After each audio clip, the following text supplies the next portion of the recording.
السلام علیکم۔ دیکھیے، یہ سورہ المائدہ کی آیتیں ہیں، قابل غور ہیں۔ اس کے اندر یہودیوں کی، عیسائیوں کی ایک روش کو بیان کیا گیا ہے کہ یہ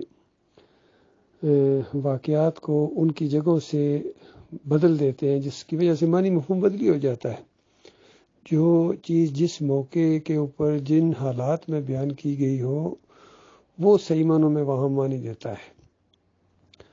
تو یہ جو ہماری جماعت کے اندر محمد حنیف صاحب نے سجدہ تعظیمی ثابت کرنے کے لیے جو واقعہ آدم علیہ السلام کا لے کے آ گئے، یہ واقعات کو ان کی جگہ سے بدلی کرنا ہے۔ دیکھیے، وہ واقعہ ایک بہت ہی بڑی خبر ہے، بہت بڑا وہاں ایک معاملہ پیش آیا۔ ہماری عقل وہاں تک جا ہی نہیں سکتی ہے کہ کس انداز سے اللہ کا منصوبہ تھا، اس سے پہلے کیا تھا، اور کس شان کے ساتھ اس کا اظہار کیا اللہ تعالیٰ نے، اور پھر ابلیس کے دماغ کے اندر کیا چیز تھی۔ ہم کیسے جان سکتے ہیں؟ جو اللہ کو بہت بری لگی، پھر اس کے اندر کو اللہ تعالیٰ باہر لایا کس طریقے سے۔ وہ واقعہ اصل میں اس انداز سے ہے کہ یہ دو کردار ہیں، ایک آدم علیہ السلام کا اور ایک ابلیس کا۔ دونوں سے غلطی ہوئی، اللہ کے حکم کی نافرمانی ہو گئی۔ اللہ تعالیٰ نے آدم علیہ السلام سے کہا تھا اس درخت کے قریب نہیں جانا، چلے گئے، نافرمانی ہو گئی۔ جب احساس دلایا تو بہت ہی زیادہ ندامت کے ساتھ اپنے مالک اور خالق سے معافی مانگی، اور ساتھ ہی کہا کہ مالک اگر تو نے معاف نہ کیا تو میں برباد ہو جاؤں گا۔ دوسری طرف ابلیس تھا، اس کو بھی کہا گیا کہ تو نے کیوں سجدہ نہیں کیا جبکہ میں نے تمہیں حکم دیا، جبکہ میں نے اسے اپنے دونوں ہاتھوں سے بنایا۔ بڑی خصوصیت کا ذکر ہے۔ تو آگے سے پھر وہ آرگومنٹس کرنا شروع ہو گیا، ایکسکیوزز دینا شروع ہو گیا، جواز فراہم کرنا شروع ہو گیا، گویا اپنے آپ کو اللہ سے زیادہ سمجھدار ثابت کرنا شروع ہو گیا۔ تو اللہ تعالیٰ نے پھر اس کو مردود قرار دیا، اور گویا قیامت تک کے لیے یہ واقعہ بہت شان کے ساتھ قرآن میں بیان ہوا ہے، اور بہت کم لوگ اس کے اوپر غور و فکر کرتے ہیں کہ یہ واقعہ آخر کیوں بار بار بیان ہوا ہے۔ اس لیے ہوا ہے کہ آدم کے بچوں، تم نے آدم علیہ السلام کی سنت کے اوپر چلنا ہے، تم یہ ہے تمہارا امتحان۔ اگر تم نے یہ انداز اختیار کیا، جب غلطی ہو جائے، بھول ہو جائے، اور یہ بھی ذہن میں رکھو کہ تم ایسی مخلوق نہیں ہوگی جس سے غلطیاں نہ ہوں۔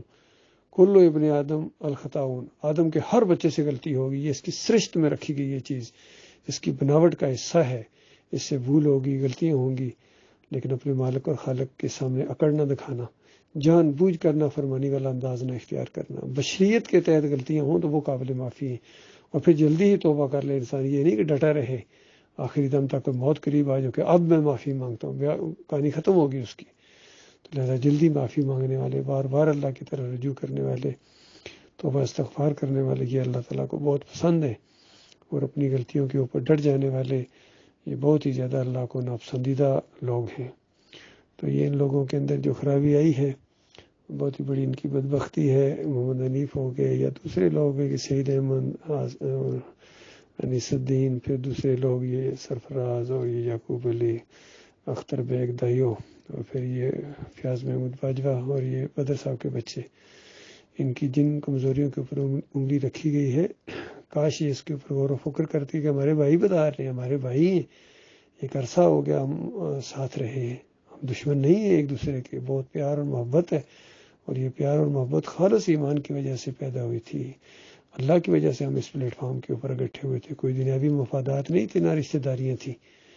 تو اسی جذبے کے تحت ہم بتا رہے ہیں کہ دیکھو تم خسارے میں چلے جاؤ کہ اگر تم نے ایمان کے معاملے میں گڑبڑ کی اور یہ راستے کو ٹیڑھا کرنے یا مختصر کرنے کی کوشش کی دنیا کے دباؤ کی وجہ سے یا کچھ مفادات کی وجہ سے، تم اللہ کے عذاب سے نہیں بچ سکتے، اللہ کی پکڑ سے۔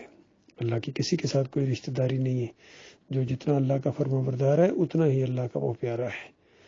تو ان سب کے اندر یہ چیز آئی ہے کہ معاملات کو ان کے واقعات سے ہٹا کر پھر دیکھتے ہیں، اپنی عقل کے گھوڑے دوڑاتے ہیں۔ ایسا نہیں کرنا چاہیے، اور یہ یہود و نصارہ کے علماء مولوی کیا کرتے تھے۔ جو بات جس جگہ آئی ہے اسی موقع کے اوپر اس کا معنی مفہوم ہے۔ اسی طرح حدیث کے معاملے میں بھی جو واقعات ہیں، نبی علیہ السلام کی زندگی کے، صحابہ کرام کے واقعات ہیں، تو ان کو ادھر ادھر پھیرنا اور آج ان کے اوپر تبصرے کرنا اور اس کی وجہ سے گروپ بندیاں کرنا اور آپس میں فیصلے کرنا کہ کون حق پر تھا اور کون باطل تھا، یہ بہت بڑی جہالت اور بہت بڑی بدبختی ہے۔ ان حالات کے اندر جیسے بھی معاملات تھے، صحابہ کرام کے اندر کچھ اختلافات بھی ہوئے، حتیٰ کہ جنگیں تک ہو گئی ہیں، تو کوئی عقیدے کا اختلاف کبھی بھی نہیں ہوا صحابہ کے درمیان۔ دوسری چیزیں تھیں، مخالفین یہ جو خاص کر منافق ٹائپ لوگ تھے، انہوں نے غلط فہمیاں پیدا کر کے آپس میں لڑوا بھی دیا۔ گویا اللہ تعالیٰ نے یہ ثابت کیا کہ کوئی نہیں غیب جانتا ہے، کسی کو کسی کے خلاف کر دیا، غلط رپورٹیں دے دی، ادھر ادھر معاملہ ہو گیا۔ بہرحال جو بھی ہوا ہے وہ ان کے ساتھ ہوگا۔ ہمارے لیے سارے قابل احترام ہیں، صحابہ کرام کے جو درجات ہیں حدیثوں میں آئے ہیں، ہمارے لیے بہت ہی عزت والے ہیں۔ سب سے پہلا نمبر ہے ابو بکر صدیق رضی اللہ تعالیٰ کا، پھر عمر بن خطاب ہیں، پھر عثمان رضی اللہ تعالیٰ نے، پھر سارے صحابہ کے اندر کبھی بھی صحابہ نے کوئی وہ درجہ بندی نہیں کی ہے، بالکل وہی ہمارا انداز ہے۔ اسی طریقے سے علی رضی اللہ عنہ کے لیے ہمارے لیے بہت ہی زیادہ عزت اور احترام ہے، ان کے اولاد کے لیے، کیونکہ نبی علیہ السلام کے رشتہ دار ہیں، بہت ہی زیادہ نبی علیہ السلام ان سے محبت کرتے تھے، اس وجہ سے ہمیں بھی بہت زیادہ محبت ہے ان سے۔ اسی طرح معاویہ رضی اللہ تعالیٰ ان کا خاندان اور سارے لوگ، ابو سفیان ہو گئے، سارے نبی علیہ السلام ان سے بھی بہت محبت کرتے تھے۔ باقی جو اس سے پہلے کچھ معاملات ہوئے ہیں وہ ختم ہو گئے، ابو سفیان رضی اللہ تعالیٰ اور دوسرے کتنے تھے، ایمان لانے سے پہلے جو خطائیں ہوئی ہیں مالک نے معاف کر دی، مالک جاننے والا ہے کون کس جگہ۔ اور پھر جب وہ ایمان لائے ہیں، اس کے بعد شیروں کے شیر ہیں، اس طرح انہوں نے اپنی جانیں اللہ کی راہ میں لگائی ہے۔ خود ابو جہل کا بیٹا اکرمہ رضی اللہ تعالیٰ بتائیے اس سے پہلے کیا کچھ نہیں کر چکے تھے، خود خالد بن ولید کی وجہ سے کتنا نقصان ہو چکا تھا مسلمانوں کا۔ وہ جو 70 شہید ہو گئے تھے وہ انہی کی وجہ سے تو ہوا تھا، انہی کی جنگی چال کی وجہ سے جیتی جنگ ہار کے اندر تبدیل ہو گئی تھی۔ لیکن جب اس کے بعد ایمان لائے، شیروں کے شیر ہیں، اللہ تعالیٰ نے سیف من سیوف اللہ کا خطاب دیا کہ اللہ کی تلواروں میں سے ایک تلوار ہے، اور کس طرح پوری زندگی اللہ کے راستے میں جہاد کرتے رہے۔